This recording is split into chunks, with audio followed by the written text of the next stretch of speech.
C'est la première fois de toute ma vie que je décide de changer ma vie, mais à une heure plutôt raisonnable. Love, love, love. Love, love, love, love, love, love, love.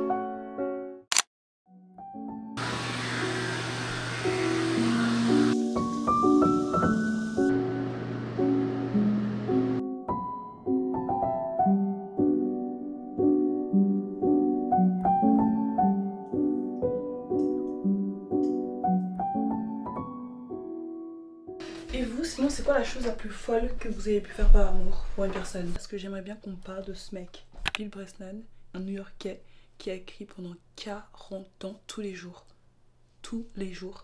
une lettre à sa femme.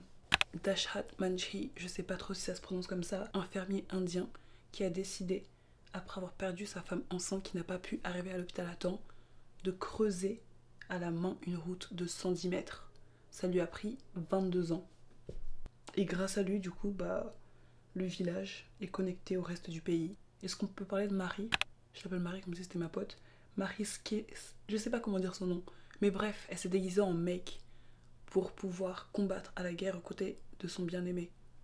Par amour. Bref, des histoires incroyables comme ça, il y en a plein et plein. Des choses grandioses par amour. Mais imaginez ce que je pourrais accomplir par amour. Pas pour quelqu'un d'autre, hein. Par amour pour moi-même. Et du coup, bienvenue dans la première vidéo d'une longue série de vidéos.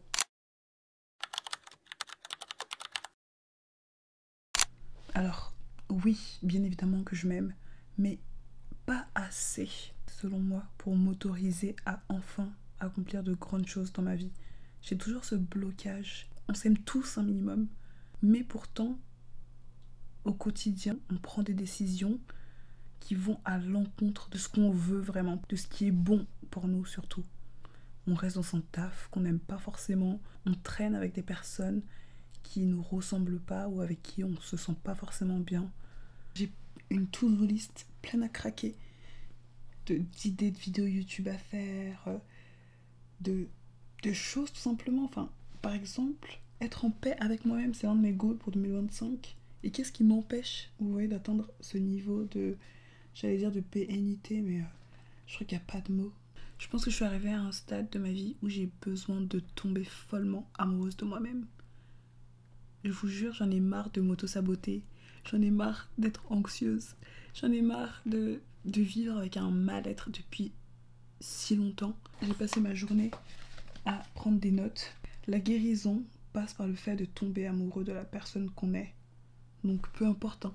Ça peut être après une rupture, après un deuil, un trauma. On n'est plus vraiment la même personne. Souvent on se perd. Et du coup l'idée c'est de se retrouver et de guérir. En fait ça fait trop longtemps que je suis ultra occupée et que du coup j'ai pas forcément le temps de faire attention à ma santé mentale, etc. Et là c'est enfin l'été et j'ai beaucoup de temps libre. Et j'avoue que là ça fait 1 mois et demi que je suis un peu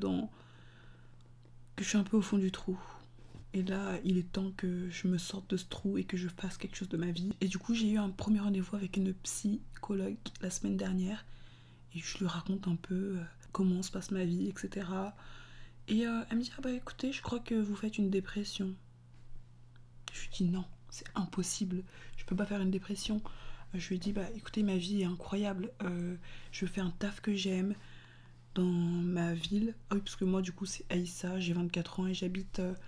à New York depuis, ça va bientôt faire 1 an d'ailleurs. Et bref, du coup je fais des trucs que j'aime, donc lire des livres, j'ai beaucoup de temps libre, je fais des vlogs, je fais de l'editing. Je lui dis non, c'est impossible, c'est pas possible et tout. Je pourrais accomplir les plus grandes choses, comme je sais pas moi-même devenir millionnaire, habiter dans un appart incroyable à Manhattan, rencontrer le mec de mes rêves. Je suis sûre que ce mal-être serait toujours là. C'est quelque chose de plus profond. Je n'arriverai jamais à être satisfaite et être heureuse et être en paix encore une fois avec moi-même. Elle a pas trop voulu me contredire, mais je crois qu'elle a un peu raison. En fait, c'est possible de se sentir mal, même quand on a une vie incroyable, parce que je pense que j'ai tout simplement jamais pris le temps de guérir de mes traumas du passé.